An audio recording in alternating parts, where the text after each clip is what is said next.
எல்லாருக்கும் வணக்கம். இன்னைக்கு வந்து பார்த்தீங்கன்னா நம்ம பனானா பாயாசம் தான் ரெடி பண்ண போகிறோம்.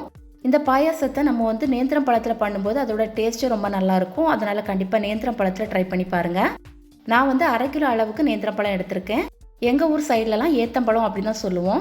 இதை வந்து நல்லா சின்ன சின்ன பீசஸாக கட் பண்ணி எடுத்துடலாம். நல்லா பழுத்த பழமாக எடுத்துக்கோங்க. கடாய் சூடானது 1 டேபிள் ஸ்பூன் அளவுக்கு நெய் சேர்த்துட்டு அதில் கட் பண்ணி வச்சுருந்த வாழைப்பழத்தையும் சேர்த்துடலாம். இவ்வளோ வாழைப்பழம் வதங்குறதுக்கு 1 டேபிள் ஸ்பூன் நெய் பத்தாது, தேவைப்பட்ட நம்ம அடிஷ்னலாக சேர்த்துக்கலாம். இந்த பாயசம் பண்ணுறதுக்கு இந்த மாதிரி ரோஸ்ட் பண்ணியும் பண்ணலாம், இல்லைனா ஸ்டீம் பண்ணியும் பண்ணலாம். ஆல்ரெடி ஸ்டீம் பண்ணி பண்ணுற மெத்தடை வந்து நான் ஓணம் விருந்து அப்படிங்கிற ரெசிப்பியில் வந்து ஷேர் பண்ணியிருக்கேன். அந்த வீடியோ நான் ஷேர் பண்ணுறேன், தேவைப்படுறவங்க செக் பண்ணிக்கோங்க.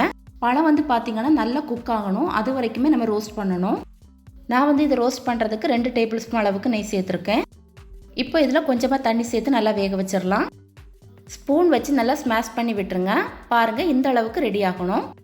இப்போ இதில் வெள்ளைப்பாகு வந்து சேர்க்க போகிறேன். இந்த வெள்ளைப்பாகு ரெடி பண்ணுறதுக்கு 350 கிராம் அளவுக்கு வெல்லம் எடுத்திருந்தேன். அது கூடவே வந்து 3/4 கப் தண்ணி சேர்த்து நல்லா கரைச்சி வச்சுருந்தேன். இதில் வந்து நம்ம கம்பிப்பதம் எதுவுமே பார்க்க வேண்டாம், வெல்லம் வந்து நல்லா கரைஞ்சி ரெடியானாலே போதும்.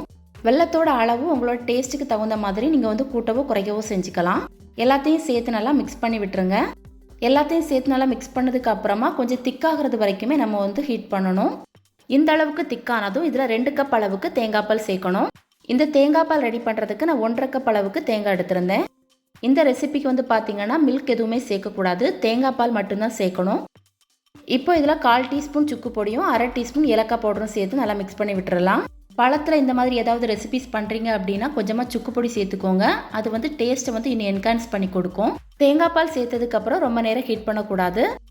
இப்போ இதில் நெய்யில் வறுத்த தேங்காய், அதுக்கப்புறம் வந்து முந்திரி பருப்பு, உலர்ந்த திராட்சை எல்லாத்தையும் சேர்த்து நல்லா மிக்ஸ் பண்ணிவிட்டு நம்ம ஸ்டவ் ஆஃப் பண்ணிடலாம்.